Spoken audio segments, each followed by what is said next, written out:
Hello everyone, आज हम discuss करेंगे द हिंदू में मेंशन्ड एक एडिटोरियल जो कि लिंक करता है प्लास्टिक पोल्यूशन के साथ। इस एडिटोरियल में बताया गया है कि प्लास्टिक पोल्यूशन किस तरह से जो है वो अभी अगर हम बात करें ग्लोबल क्राइसिस जो है वो बना हुआ है। हम यहाँ पर कुछ एक इंपॉर्टेंट डाटा भी डिस्कस करेंगे जो कि हमारे लिए मेंस पॉइंट ऑफ व्यू से इंपॉर्टेंट रहेगा। प्लस साथ में बात करेंगे कि क्या सोल्यूशन जो है वो हो सकता है जो कि इस एडिटोरियल में बताया गया है। प्लस गवर्नमेंट के इनिशिएटिव भी साथ के साथ में एनालाइज करेंगे। तो चलिए डिस्कस करते हैं। प्लास्टिक पोल्यूशन अगर हम बात करें तो इस टाइम पे पूरे वर्ल्ड में अगर हम देखें तो सबसे बड़ी प्रॉब्लम जो है वो बनता जा रहा है। इस एडिटोरियल में एक लाइन है जिसमें ये कहा जा रहा है कि जिस स्पीड के साथ, जिस रेट के साथ जो है वो प्लास्टिक पोल्यूशन जो है वो बढ़ रहा है, और हम देख रहे हैं कि जो प्लास्टिक पोल्यूशन या फिर जो सिंगल यूज़ जो प्लास्टिक है उसको जो कंजप्शन बढ़ रहा है, तो उसके अकॉर्डिंग ये कहा जा रहा है कि अगर ऐसे ही प्लास्टिक पोल्यूशन होता रहा और ऐसे ही प्लास्टिक पोल्यूशन जो है वो ओशन के अंदर एंटर करता रहा तो by the end of this century या फिर mid of the this century almost ये कहा जा रहा है कि जितनी मछलियाँ नहीं होंगी उससे ज़्यादा जो है वो क्या होगा, प्लास्टिक होगा।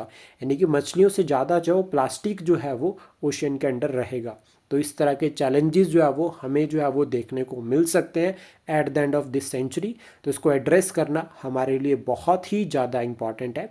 तो यहाँ पर जो है वो पहले कुछ एक डाटा जो है वो मैंशनड है इस एडिटोरियल में, पहले उसको एनालाइज करते हैं, देन उसके बाद देखते हैं कि किस तरह से हम इसको एड्रेस कर सकते हैं। तो सबसे पहले प्लास्टिक पोल्यूशन क्राइसिस को लेकर जो इम्पॉर्टेंट पॉइंट्स जो बताए गए हैं वो ये रहता है कि ये एक सीरियस जो है वो इशू की तरह इमर्ज हो रहा है, जिसमें हम इसको एनवायरमेंटल इमरजेंसी के साथ लिंक कर सकते हैं। अभी तक हम बात करते हैं स्टेट इमरजेंसी, नेशनल इमरजेंसी और फाइनेंशियल इमरजेंसी। तो अब हम यहाँ पर एक मॉरल टर्म और ऐड कर सकते हैं, दैट इज़ एनवायरमेंटल इमरजेंसी। आज के टाइम पे ये भी सबसे बड़ा चैलेंज जो है वो बनता जा रहा है, जिसकी इम्प्लीकेशंस आपको हेल्थ सेक्टर, सोसाइटी जिसमें हम ह्यूमैनिटी को इंक्लूड करते हैं, इकॉनमी जिसमें हम सस्टेनेबल डेवलपमेंट को इंक्लूड करते हैं, और इकोलॉजी जिसमें हम बात करते हैं बायोडाइवर्सिटी के बारे में, यानी कि बायोडाइवर्सिटी के ऊपर कौन कौन से चैलेंजेस जो है वो प्लास्टिक पोल्यूशन की वजह से बन रहे हैं। तो ये कुछ एक इम्प्लीकेशंस है, यानी कि नेगेटिव इम्पैक्ट जो है वो हमें देखने को मिलता है ऑलमोस्ट हर सेक्टर पर, चाहे वो हेल्थ हो, चाहे वो एजुकेशन हो, चाहे वो इकॉनमी हो, चाहे वो इकोलॉजी हो। तो इस तरह से आपको ध्यान रखना है। देन उसके बाद कुछ एक डाटा बात करते हैं जिसको आप मेंस में लिख सकते हैं और एज एन रेफरेंस भी। तो OECD के अकॉर्डिंग उनकी एक रिपोर्ट आती है, that is global plastic outlook. इसमें उन्होंने कहा कि प्लास्टिक कंजप्शन जो है वो इंक्रीज हो रहा है ड्यू टू एमर्जिंग इकोनॉमीज़, यानी कि जिस तरह से डेवलपमेंट बढ़ रही है उसी के साथ साथ में प्लास्टिक का जो कंजप्शन है वो भी बढ़ रहा है। अब कैसे? इन्होंने कहा है कि 2000 से लेकर 2019 के बीच में जो प्लास्टिक प्रोडक्शन है ना वो ऑलमोस्ट डबल हो गई है। कितनी हो गई है? 460 मिलियन टन। तो ये आपको ध्यान रखना। और वेस्ट जनरेशन कितनी हो गई है? इसमें से 353 मिलियन टन जो है वो क्या है? वेस्ट है, प्लास्टिक वेस्ट। अब उसके बाद दूसरी रिपोर्ट अगर हम बात करें, inter governmental committee on pollution, plastic से लिंक करते हैं, प्लास्टिक पोल्यूशन पर जो वो एक कमेटी थी जिन्होंने कहा कि 2024 में 500 मिलियन टन जो है वो प्लास्टिक प्रोड्यूस हुआ, जिसमें से 400 मिलियन टन जो है वो सिर्फ और सिर्फ क्या है? प्लास्टिक वेस्ट है। देन उसके बाद अगर ये ट्रेंड कंटिन्यू रहा, इन्होंने कहा, तो ऑलमोस्ट ये एक्सपेक्टेड है कि बाय 2060 हम लोग जो है वो कितना प्लास्टिक वेस्ट जनरेट करेंगे? 1.2 बिलियन टन। तो दैट मीन्स ये डबल से ट्रिपल हो जाएगा। फिर उसके बाद यहाँ पर एक पॉइंट और भी आता है कि हर साल जो है वो 11 मिलियन टन 11 मिलियन टन जो है वो प्लास्टिक जो है वो रेगुलर जो है वो एंटर हो रहा है ओशियन के अंदर।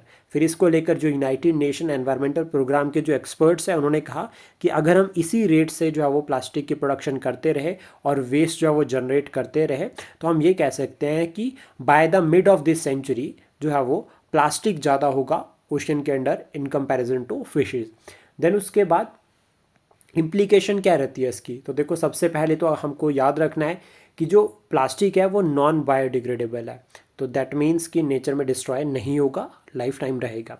सेकेंड, उसके बाद क्या आता है? सिंगल यूज़ प्लास्टिक, सबसे बड़ा चैलेंज आज के टाइम पे बना हुआ है। और यहाँ पर अगर हम बात करें प्लास्टिक जो पोल्यूशन है, अगर एक बार प्लास्टिक जो है वो इकोलॉजी के अंडर एंटर करता है तो आप देख सकते हैं कि कार्बन एमिशन और ग्रीन हाउस गैसेस के लिए रिस्पॉन्सिबल है। देन उसका मरीन इकोसिस्टम के ऊपर भी जो है उसका नेगेटिव इम्पैक्ट पड़ता है, जैसे कि एल्गल ब्लूम बनते हैं। एल्गल ब्लूम क्या होता है? जहाँ पर डिजॉल्व ऑक्सीजन की जो क्वांटिटी है, जो मात्रा है, वो बिल्कुल कम हो जाती है, जिसकी वजह से वहाँ पर जो डेड जोन बन जाते हैं, वहाँ पर जो वो लाइफ सस्टेन नहीं कर सकती। तो उस रीजन को कहा जाता है एल्गल ब्लूम। तो ऑलमोस्ट हम कह सकते हैं कि नेगेटिव इम्प्लीकेशंस है। तो सोल्यूशन क्या है? सोल्यूशन है जो इसमें बताया गया कि लीगली बाइंडिंग फ्रेमवर्क जो हमें फॉलो करना चाहिए, जिसमें कॉपरेशन और कोऑर्डिनेशन दोनों रहे। कॉपरेट भी कर रहे हैं, कोलैबोरेशन भी कर रहे हैं, कोऑर्डिनेट भी कर रहे हैं। Community engagement the one of the most important, क्योंकि देखो सबसे ज़्यादा इफेक्ट कौन हो रहा है, वल्नरेबल कम्युनिटीज़ हो रहे हैं, तो उनको इन्वॉल्व करना पॉलिसी फ्रेमवर्क में, पॉलिसी इंप्लीमेंटेशन में बहुत ही ज़्यादा ज़रूरी है। देन उसके बाद हमें रिस्ट्रिक्ट करना चाहिए, बैन करना चाहिए सिंगल यूज़ प्लास्टिक, जिसमें प्रोडक्शन और कंजप्शन दोनों इंक्लूड होती है। तो जब सिंगल यूज़ प्लास्टिक को अगर आपको बैन करना है तो यहाँ पर जो प्लास्टिक प्रोडक्शन में जो इन्वॉल्व है उनको जो है वो साथ में रखना जो बहुत ज़रूरी है। रिसाइकलिंग का जो मेथड है हमें उसको फॉलो करना चाहिए, specially by following advance technology. Behaviour change हमें लेकर आने चाहिए, हमें जो है वो अवेयरनेस कैंपेन्स प्रमोट करने चाहिए amongst the people, amongst the users जो कि प्लास्टिक को यूज़ कर रहे हैं। प्लस साथ में वेस्ट मैनेजमेंट के ऊपर हमें ध्यान देना चाहिए। कैसे? हमें एक तो प्रोड्यूसर्स की रिस्पॉन्सिबिलिटी को जो है वो यहाँ पर आगे लेकर चलना चाहिए जो कि प्लास्टिक से रिलेटेड प्रोडक्ट्स बना रहे हैं। सेकंड, उसके बाद जो लैंडफिल करते हैं उसके ऊपर टैक्सेस लगाने चाहिए ताकि हम जो है वो सॉइल की फर्टिलिटी को इफेक्ट होने से रोक सके। थर्ड हम बात करें तो that is financial support. Financial support provide करना बहुत ज़रूरी है, specially to address the waste management issue. Segregation को लेकर जो इशू रहते हैं वो फाइनेंशियल सपोर्ट के थ्रू ही जो है वो इजीली एड्रेस किए जा सकते हैं। हमें वेस्ट ट्रीटमेंट प्लांट्स जो लगाने पड़ेंगे तो उसके लिए भी फाइनेंशियल सपोर्ट हमें चाहिए। तो इसके लिए हम एक तो ऑप्शन हमारे पास रहता है कि हम एफडीआई को बढ़ा सकते हैं, that is foreign direct investment. Second, हम ये कह सकते हैं कि हमें जो है कोशिश करनी चाहिए कि लोगों जो कॉमन जो लोग हैं उनका कंट्रीब्यूशन भी यहाँ पर रखना चाहिए। फिर उसके बाद आप एक लास्ट में एक पॉइंट लिंक कर सकते हैं कि जैसा हमने विज़न रखा है कि भारत को जब एक डेवलप्ड कंट्री बनना है, या फिर हमने बात करी है कि सस्टेनेबल डेवलपमेंट गोल्स को हमें अचीव करना है, तो उसके लिए प्लास्टिक पोल्यूशन को एड्रेस करना बहुत ज़रूरी है। और ये सभी सोल्यूशंस जो है वो हम फॉलो कर सकते हैं to address the plastic pollution. Plus साथ में हम यहाँ पर कह सकते हैं कि जूट जो हमारे पास एक ऑप्शन रहता है उसको हम यहाँ पर प्रमोट कर सकते हैं। तो जूट प्रोडक्शन अगर प्रमोट होती है तो उससे एक तो लोकल इकॉनमी चलेगी, लाइवलीहुड ऑप्शन आएंगे, प्लस हमारे पास अल्टरनेटिव मेथड रहेंगे। तो इस तरह से जो है वो हम कुछ एक इंपॉर्टेंट कंटेंट जो है वो एडिटोरियल से निकाल सकते हैं for mains answer writing. Plus एक पॉइंट आपको एट द एंड और भी याद रखना है कि 5 जून को जो है वो अगर हम बात करें वर्ल्ड एनवायरनमेंट डे होता है, और इस बार की जो थीम थी 2025 की वो थी एंडिंग प्लास्टिक पोल्यूशन। तो इस तरह से आप फैक्ट भी जो है वो साथ के साथ में लर्न कर सकते हैं। आई होप जो कंटेंट जो इन्फॉर्मेशन हमने शेयर करी है ये आपको एग्जाम के लिए हेल्प करेगी। Thank you, please support share and subscribe daily fact.